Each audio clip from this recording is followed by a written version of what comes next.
Hello friends, ಎಲ್ಲರಿಗೂ ವೈಕುಂಠ ಏಕಾದಶಿ ಶುಭಾಶಯಗಳು. ನಮ್ಮ ಜೀವನದಲ್ಲಿ ಎಷ್ಟೇ ಕಷ್ಟಗಳು ಬರಲಿ, ಗೋವಿಂದ ಗೋವಿಂದ ಅನ್ನಿ ಹೂ ಎತ್ತಿದ ಹಾಗೆ ನಮ್ಮ ಕಷ್ಟಗಳನ್ನು ಪರಿಹಾರ ಮಾಡ್ತಾನೆ ಗೋವಿಂದ ಅಂತ ನಮ್ಮ ದಾಸರು ಹೇಳಿದ್ದಾರೆ. ಅದೇ ರೀತಿ ಈ ದಿನ ನಾವು ಮಾಡುವಂತಹ ಉಪವಾಸದಿಂದ ಜನನ ಮರಣದ ಬಂಧನದಿಂದ ಮುಕ್ತಿ ಸಿಕ್ಕುತ್ತೆ ಮತ್ತು ಶ್ರೀ ಮಹಾವಿಷ್ಣುವಿನ ನಿತ್ಯ ನಿವಾಸವಾದ ವೈಕುಂಠ ಧಾಮವನ್ನು ಸೇರಬಹುದೆಂದು ಪುರಾಣಗಳ ಪ್ರಕಾರ ಹೇಳಲಾಗುತ್ತದೆ. ವೈಕುಂಠ ಏಕಾದಶಿ ವಿಷ್ಣುವಿಗೆ ಸಮರ್ಪಿತವಾದ ಪವಿತ್ರ ದಿನವಾಗಿದ್ದು, ಈ ದಿನ ಉಪವಾಸವಿದ್ದು ಪೂಜೆ ಮಾಡಿದರೆ ಜನ್ಮಾಂತರ ಪಾಪಗಳು ಕಳೆಯುತ್ತವೆ ಎಂಬ ನಂಬಿಕೆ ಇದೆ. ಅಷ್ಟೇ ಅಲ್ಲ, ಈ ದಿನ ನಾವು ಮಾಡುವಂತಹ ದಾನ ಧರ್ಮಗಳಿಗೂ ಕೂಡ ದುಪ್ಪಟ್ಟು ಪುಣ್ಯ ಸಿಗುತ್ತದೆ. ಇವತ್ತು ನಮ್ಮ ಮನೆಯಲ್ಲಿ ವೈಕುಂಠ ಏಕಾದಶಿ ಪೂಜೆಯ ಜವಾಬ್ದಾರಿ ನನ್ನ ಮಗನದು. ಹೂವಿನ ಅಲಂಕಾರ ಎಲ್ಲ ಅವನೇ ಮಾಡಿರೋದು.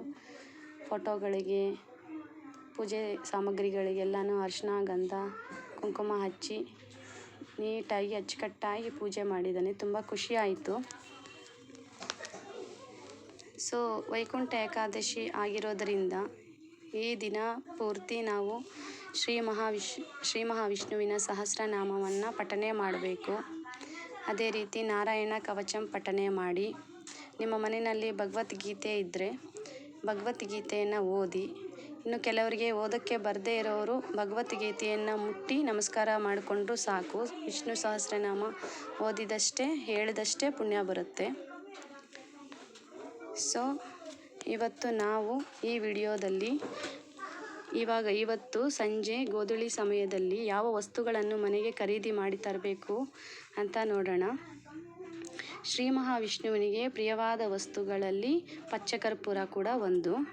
ಸೊ ಈ ದಿನ ನೀವು ಪಚ್ಚಕರ್ಪೂರವನ್ನು ಖರೀದಿ ಮಾಡಿ ಮನೆಗೆ ತರುವುದರಿಂದ ಮನೆಯಲ್ಲಿ ಪಾಸಿಟಿವ್ ಎನರ್ಜಿ ಇರುತ್ತೆ. ಮನೆಯ ವಾತಾವರಣ ತುಂಬ ಶುದ್ಧಿಯಾಗಿರುತ್ತೆ, ಶಾಂತಿ ಸಿಗುತ್ತೆ. ಪಚ್ಚಕರ್ಪೂರದಿಂದ ಪ್ರತಿ ಶುಕ್ರವಾರ ನೀವು ಮಹಾಲಕ್ಷ್ಮಿಗೆ ಆರತಿ ಬೆಳಗಿದರೂ ಕೂಡ ಅದರಿಂದ ನಿಮಗೆ ಲಕ್ಷ್ಮಿ ಪ್ರಾಪ್ತಿಯಾಗುತ್ತದೆ.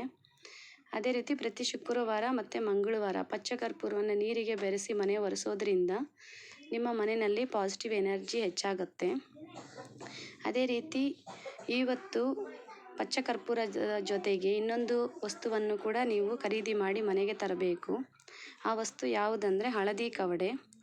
ಹಳದಿ ಕವಡೆಯನ್ನು ತಂದರೆ ಶ್ರೀ ಮಹಾಲಕ್ಷ್ಮಿಯನ್ನು ಕರೆತಂದಂತೆ ಎಂದು ನಂಬಲಾಗಿದೆ. ಈ ಕವಡೆಗಳನ್ನು ಹಾಲಿನಿಂದ ಶುದ್ಧ ಮಾಡಿ ಬೀರು ಅಥವಾ ದೇವರ ಕೋಣೆಯಲ್ಲಿಟ್ಟು ಪೂಜೆ ಮಾಡಿ.